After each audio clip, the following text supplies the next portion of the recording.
savais pas que Pierre-Yves avait avait commenté mon livre, donc merci beaucoup pour Pierre-Yves. Je pense qu'il a exactement identifié l'objet de ce livre.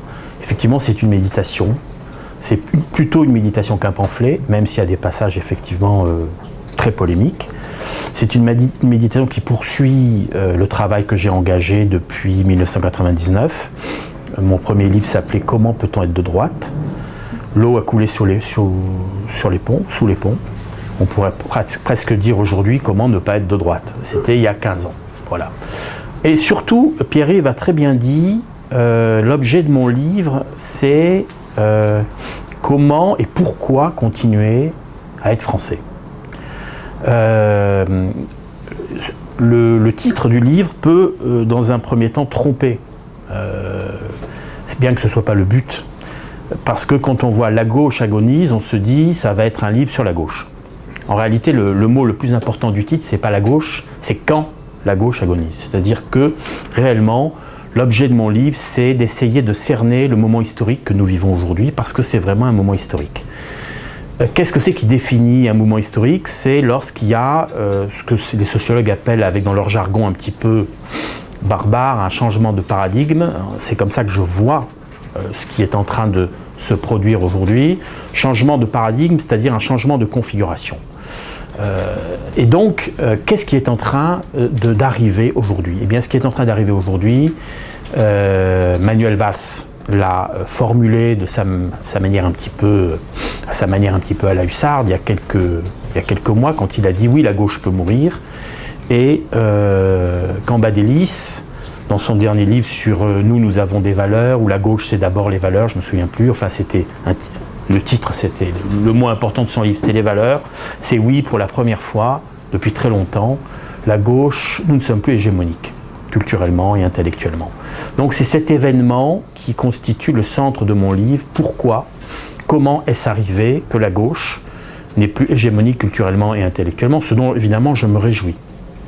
Mais il ne suffit pas simplement de dire « Ah, voilà, on en a enfin fini avec cette dictature morale, moralisatrice. » Il faut aussi essayer de penser pourquoi et comment. Eh bien, en fait, le premier titre s'intitulait, la première version de mon titre, c'était « Pourquoi la gauche peut mourir ?» Et puis, au fur et à mesure que les événements se sont produits en France, bien sûr, les événements du 13 novembre, avec mes amis éditeurs, on a choisi de corser un petit peu le titre et de dire « Quand la gauche agonise ». Donc quand la gauche agonise, effectivement, ça veut dire que depuis l'événement historique que nous vivons aujourd'hui, c'est que pour la première fois depuis la Libération, la gauche n'est plus hégémonique ni sur le plan culturel, ni sur le plan social, ni sur le plan intellectuel. La tension que nous vivons, le fait que nous vivions une période très tendue, très délétère, vient du déséquilibre de la situation. La gauche n'est plus hégémonique, mais elle a le pouvoir. Et elle a un pouvoir auquel elle tient d'une manière sur lequel elle se crispe. Elle n'est plus hégémonique à deux niveaux qui sont essentiels. D'abord, elle n'est plus hégémonique dans le monde des intellectuels. Et ça, c'est quelque chose d'énorme. Jusqu'il y a quelques années, c'est encore un automatisme, qui dit intellectuel dit de gauche. La grande alliance qui s'est nouée à l'époque de l'affaire Dreyfus, qui a vu la figure de l'intellectuel apparaître, est aujourd'hui en train de se défaire. Je vous citerai juste un exemple. La revue d'Alain de Benoît, dont je ne partage pas les idées, Éléments, qui a été diabolisée pendant des années. Eh bien, là, la revue Éléments, que vous pouvez trouver en kiosque, qui sont les intellectuels qui sont interviewés dans cette revue? Vous avez Jean Clair, membre de l'Académie française, qui n'est pas un extrémiste. Vous avez Pierre Manin, ex-assistant de Raymond Aron, qui vient d'écrire un livre qui s'appelle « Situation de la France », où il propose des solutions extrêmement modérées et assez modestes par rapport au défi de l'islamisme. Et vous avez aussi donc Jean Clair, Pierre Manin et Jacques Sapir. Bon, Jacques Sapir, c'est moins une surprise. Mais qu'est-ce que ça veut dire? Ça veut dire que des gens comme Jean Clair et Pierre Manin, qui font partie de l'establishment intellectuel français, n'auraient certainement pas donné un interview à ce type de revue il y a encore 10 ans. Je rappelle que ce type de revue a été complètement ostracisé par les médias, par les intellectuels. Il y a 3 mois, au mois de septembre, cette revue en kiosque affichait un grand entretien avec Michel Onfray. Et à lui seul, Michel Onfray, quoi qu'on pense de son personnage ou de son travail, Michel Onfray exprime ce vacillement de la gauche, cette espèce de destruction de la gauche qui vient de l'intérieur d'elle-même. Car c'est ça le phénomène que nous vivons. Le phénomène que nous vivons, ce n'est pas une victoire de la droite intellectuelle, ce n'est surtout pas une victoire de la droite politique qui vit une sorte de coma intellectuel, puisqu'elle est un petit peu comme une poule qui a trouvé un couteau, elle ne sait pas de quoi en faire. Le pouvoir est à prendre, mais elle est totalement désarmée. Pourquoi ? Parce que, comme le colonisé par rapport à celui qui l'a colonisé, elle a intériorisé depuis très longtemps les catégories dominantes qui sont celles de la gauche. On le voit encore avec l'entretien d'Alain Juppé et d'Alain Finkielkraut dans le Figaro Magazine. Alain Juppé a intégré la notion de multiculturalisme, par exemple. C'est la gauche, ça.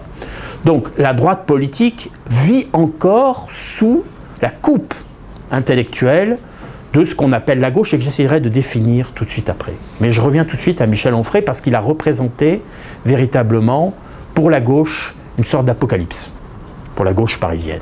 Voilà quelqu'un qui vient de Normandie, qui il y a une quinzaine d'années était le chouchou de Saint-Germain, qui a été adoubé aux éditions Grasset par ses amis Jean-Paul Enthoven, Bernard-Henri Lévy, Philippe Solers, etc. Et puis qui tout d'un coup semble avoir pété un câble ou pété un plomb. Qu'est-ce qui s'est passé ? Je ne le connais pas, je ne vais pas faire sa psychanalyse. Mais ce qui s'est passé, c'est ce qui s'est passé partout en France. C'est-à-dire tout d'un coup, des Français des classes moyennes, des Français intelligents, mais qui ne font pas forcément partie des petits cercles qu'on appelle les élites, se sont rendus compte que ces gens, qu'on appelle les élites, mais il faudrait discuter sur cette notion d'élite, parce que je ne suis pas de ceux qui dénoncent les élites, disons ceux qui orientent idéologiquement la vie intellectuelle, ne représentent plus du tout les Français, plus du tout. Ils sont complètement à côté de la plaque.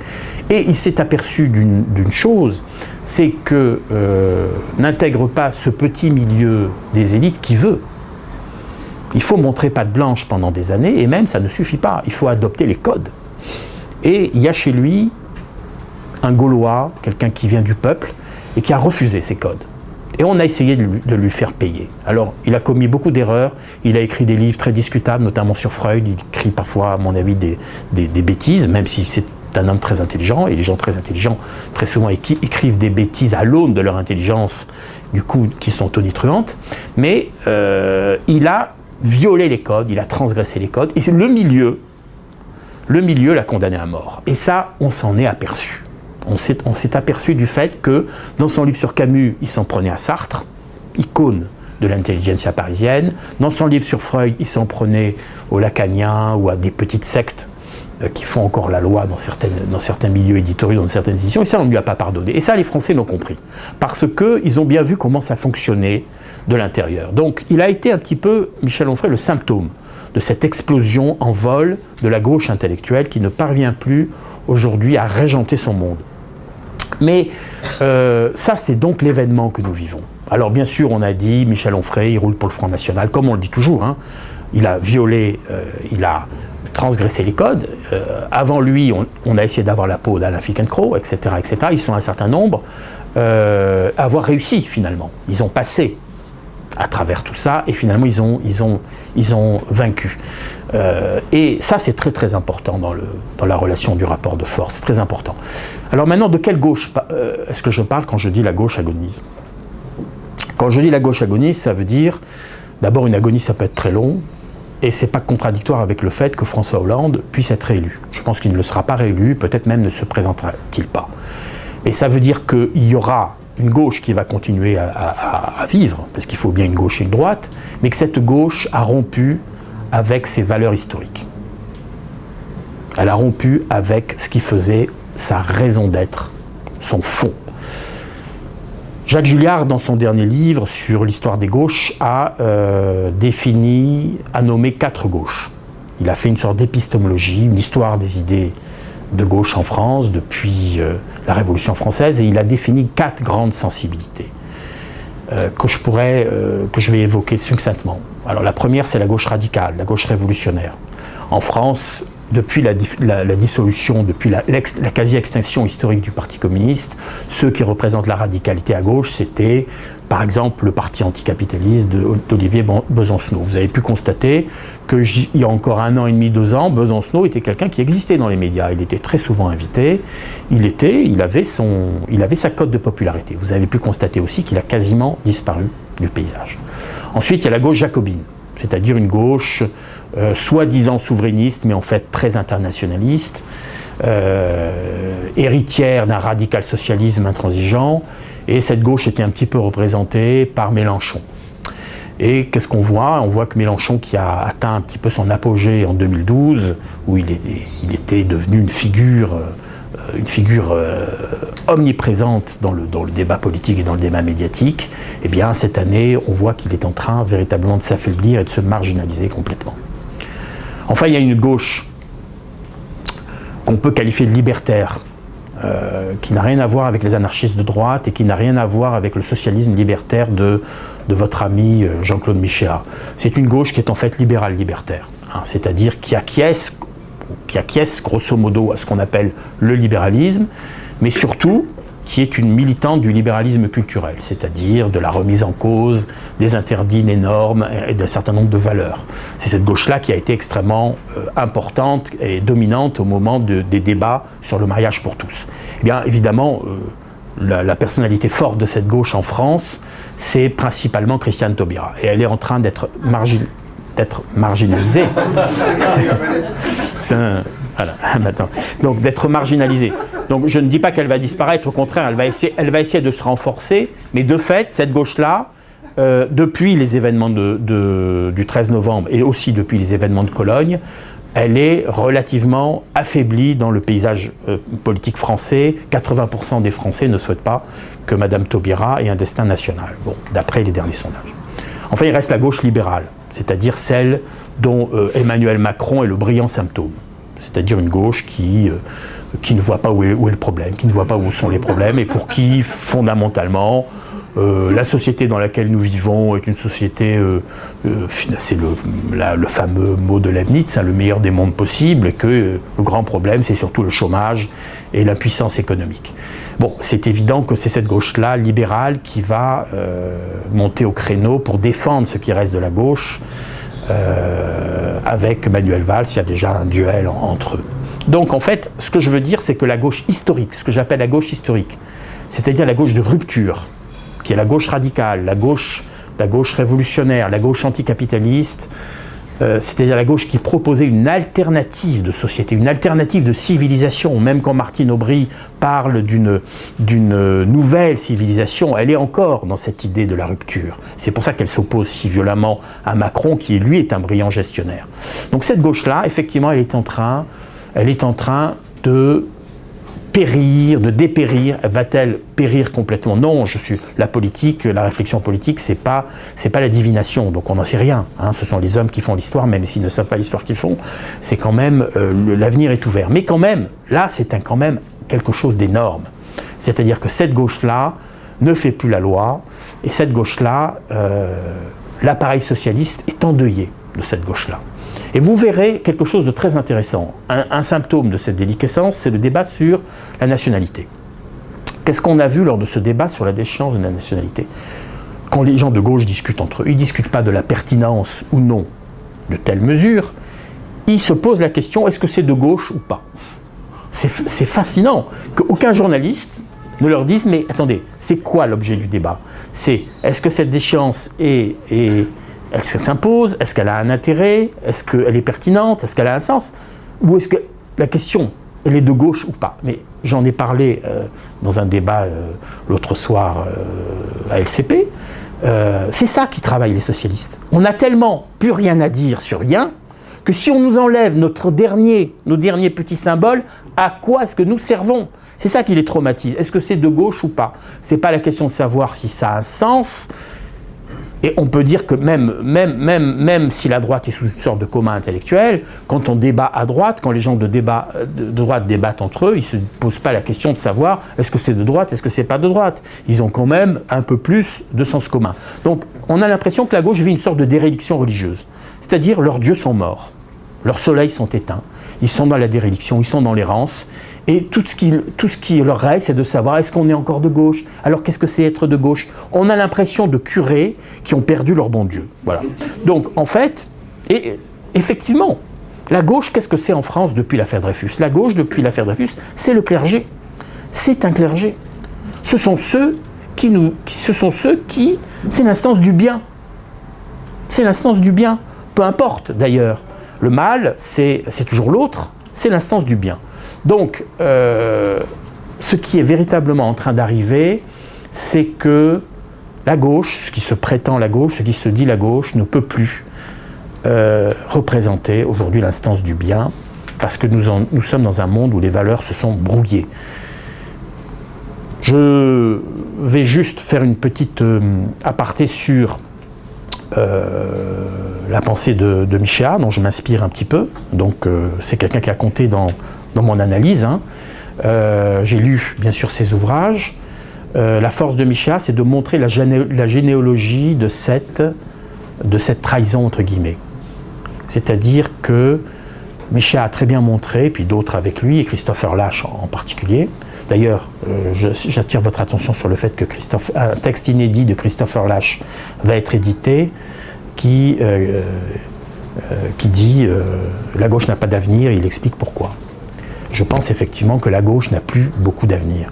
Donc, ce que montre Michéa, c'est que la gauche qui s'est fondée sur l'idée d'une alternative à une société économiquement brutale, capitaliste, dure, traversée par des conflits sociaux violents, a d'abord renoncé progressivement à une alternative globale à cette société. Ça a été d'abord une social-démocratie qui a fait des compromis avec l'ordre social, mais une social-démocratie qui représentait quand même encore très longtemps, jusque dans les années 60, le mouvement ouvrier. C'est-à-dire que la social-démocratie française, j'ai vécu dans le Nord, dans mon enfance, à Valenciennes par exemple, c'était des bastions ouvriéristes. Le Parti socialiste, c'était des bastions ouvriers. La social-démocratie, c'était effectivement l'abandon du grand soir, l'abandon de l'idée qu'on allait vers un socialisme complètement étatiste et complètement collectiviste, mais c'était quand même l'idée de représenter l'idée d'aller vers une justice sociale de manière très volontaire, avec un volontarisme au niveau de l'État, etc. En réalité, ce qu'a montré Michéa, c'est un quasi-changement anthropologique à l'intérieur de la gauche. C'est-à-dire qu'à partir des années 70-80, la gauche va changer complètement de morphologie. Autrefois, la gauche était censée représenter les classes populaires, et elle était censée être représentée par les intellectuels. À partir des années 80, Michéa l'a montré, la gauche va devenir véritablement le porte-voix des minorités. Et ça, aujourd'hui, c'est devenu indiscutable. On l'a vu en 2012 quand François Hollande a été élu grâce aux voix des Français d'origine musulmane. C'est un fait indiscutable. 98% des Français musulmans ont voté Hollande. On l'a vu avec les travaux de Terra Nova, qui, d'une manière quasiment cynique, a expliqué que de toute façon, les classes populaires françaises étaient has-been, historiquement, et qu'il fallait accueillir l'immigration parce que c'était une sorte de renouvellement de la société française. Et on l'a vu d'une manière presque caricaturale et grotesque avec ce pauvre Bartolone qui a perdu les élections contre Valérie Pécresse en faisant des déclarations aberrantes sur Valérie Pécresse, qui était la représentante des Blancs riches de Neuilly, comme si lui, il était le représentant de la jeunesse immigrée. Bon, voilà. Donc, et comme si, bien sûr, Cambadélis était l'héritier de Jaurès. Ce serait aussi ridicule et aussi peu crédible une hypothèse comme une autre. Donc, la gauche est nue, d'une certaine manière. Le roi est nu. Maintenant, elle ne peut plus contester cette réalité, cette évidence. François Hollande ne pourra plus jamais s'adresser aux ouvriers, lui qui a dit, en parlant des héritiers et des malheureux, qu'il les a qualifiés de sans-dents. C'est plus possible. Donc, il y a là un bouleversement social, un bouleversement idéologique, perte de légitimité de la gauche dans les classes populaires, perte de légitimité chez les intellectuels, donc les choses sont claires. La gauche représente aujourd'hui les classes moyennes supérieures, urbaines, et les minorités. Et c'est flagrant. Et c'est aussi ce qui signe sa perte, parce que c'est pas comme ça qu'on peut retisser une union nationale. Voilà. Voilà mon propos, l'essentiel de mon propos sur la gauche. Je pourrais continuer, bien sûr. Je ne vais pas vous fatiguer avec les états de la droite, parce que, comme je le disais, la droite est dans un état effectivement comateux. Elle n'est pas crédible. On l'a vu avec le virevolte de Nicolas Sarkozy. Voilà quelqu'un qui est capable de changer d'idée. On se demande dans son livre s'il ne change pas d'idée d'une page à l'autre. Et donc, c'est quelqu'un qui n'est pas crédible. Donc, Alain Juppé, qui effectivement est celui qui a priori, est le plus crédible sur le plan de la stature, a intégré une partie du logiciel de la gauche, une gauche qui est en train de défaillir, qui est défaillante. Hein. Il a intégré la notion de vivre ensemble, la notion de féminisme et la notion de multiculturalisme. Ça fait quand même beaucoup. Voilà. Et par ailleurs, le Front National, qui est un parti qui a une très grande légitimité historique à mes yeux, parce qu'il a été le parti qui finalement a eu une lucidité historique sur les deux grands défis que nous vivons aujourd'hui, c'est-à-dire le défi de l'islam et le défi de l'immigration, mais qui n'est pas crédible à mes yeux sur le plan du projet et sur le plan sur le plan de la gouvernance. Donc nous sommes dans un paysage politique dévasté. Et j'arrête là mon propos parce que je ne suis pas un homme politique, je vote, mais je suis perplexe sur les possibilités d'issue d'une société bloquée politiquement. Et donc, je pense que les perspectives sont ouvertes, que nous allons peut-être vers des situations de tension, et plus que de tension. Hein. J'aime pas du tout utiliser le ton de Cassandre, j'aime pas du tout cette espèce de surenchère sur la guerre civile, etc. Mais de fait, il y a en France des régions, des villes, plutôt des quartiers où la loi est inapplicable, hein, vous le savez. Il n'est pas possible à Marseille ou à Roubaix ou dans certains quartiers de Paris d'interpeller une femme qui a une burqa, c'est pas possible. Il faut 50 policiers pour ça, sinon on risque de déclencher une émeute. Donc il y a là aujourd'hui un état de droit qui est violé en France par des gens issus des minorités. Et la gauche a une responsabilité énorme, historique, dans cette réalité. Les événements qui se sont produits le 13 novembre, et surtout les événements qui se sont produits à Cologne, même si bien sûr ce n'est pas comparable, les événements de Cologne ont une portée symbolique, les événements du 13 novembre sont une tragédie, mais tout de même les événements de Cologne ont une portée symbolique. Encore une fois, la gauche est nue, parce que, qu'est-ce que l'on a vu ? On a vu son idéologie féministe se liquéfier sur place, avec des gens qui ont été pris la main dans le sac de la mauvaise foi et même, il faut le dire, de la perversité intellectuelle. Parce que quand une Clémentine Autain dit des bêtises, profère une énormité, quand elle dit ce qui s'est passé à Cologne, mais il y a eu 2 millions de viols lorsque les Russes sont arrivés. Comment est-ce qu'on peut dire une sottise pareille ? Comment est-ce qu'on peut faire même le moindre parallèle entre deux événements d'une portée incommensurable ? D'un côté, des gens qui arrivent à Berlin et qui arrivent dans un pays après des mois de guerre épouvantables et barbares. Comparer ces gens-là à des gens qui ont été accueillis à bras ouverts et qui n'ont pas importuné des musulmanes, mais des non-musulmanes, comment est-ce qu'on peut être à ce point idéologue pour dire des sottises pareilles.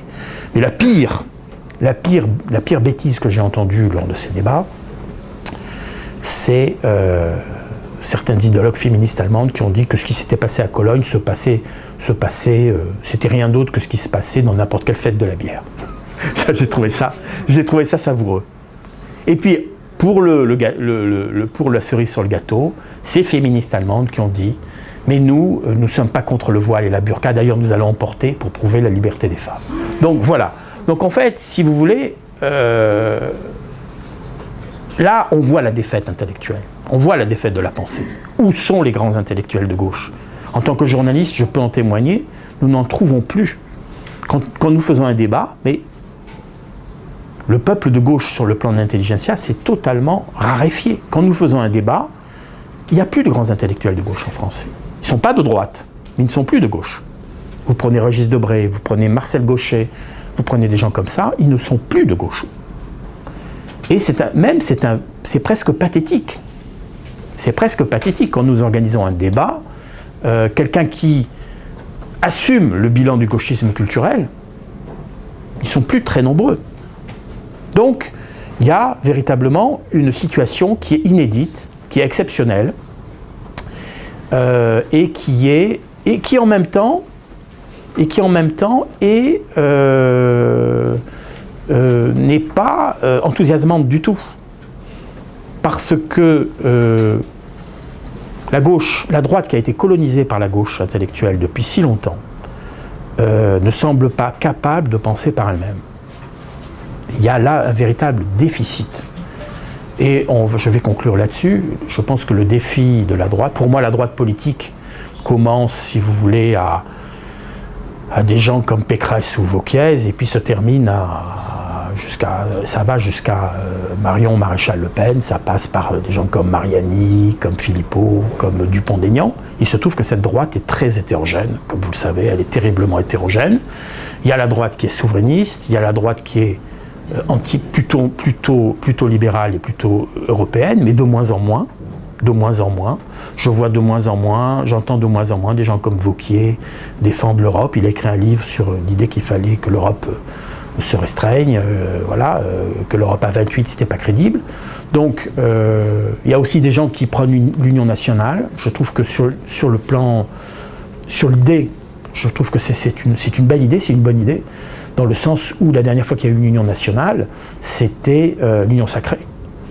À cette époque, Barrès, Clémenceau, Maurras étaient dans le même camp. Ils avaient réussi à surmonter leur haine, parce que ça en valait la peine, c'était le salut de la France. Et aujourd'hui, sans utiliser de grands mots, on voit un petit peu ce qui se passe en Corse. Je crois que la France est un pays qui est réellement en danger, voilà, sur ses fondements, sur sa raison d'être. Et lorsqu'on voit des gens en Corse qui envisagent très sérieusement l'idée de se séparer, on peut se dire effectivement que même si on trouve leurs propos et leur attitude condamnables, comment est-ce qu'on en est arrivé là ? Comment est-ce qu'on en est arrivé au fait que maintenant il y a des gens qui ne trouvent plus de raison d'être au fait d'être français ? Donc ça, la gauche a quand même une responsabilité énorme, une responsabilité historique, parce que c'est quand même elle qui a fait du fait national, du fait simplement d'être français, une histoire de valeurs. Et ça, c'est le propos philosophique que je tiens de livre en livre, notamment dans mon dernier livre. Je suis de ceux qui pensent que ce ne sont pas les valeurs républicaines qui constituent la France. Ce ne sont pas les valeurs républicaines qui constituent la France. Ce qui constitue la France, c'est une affinité, c'est un principe d'affinité, c'est un sentiment, c'est une langue, c'est une culture. Et ma France à moi, je vais terminer là-dessus, c'est la filiation qui va de Barrès à Malraux en passant par Péguy. Voilà.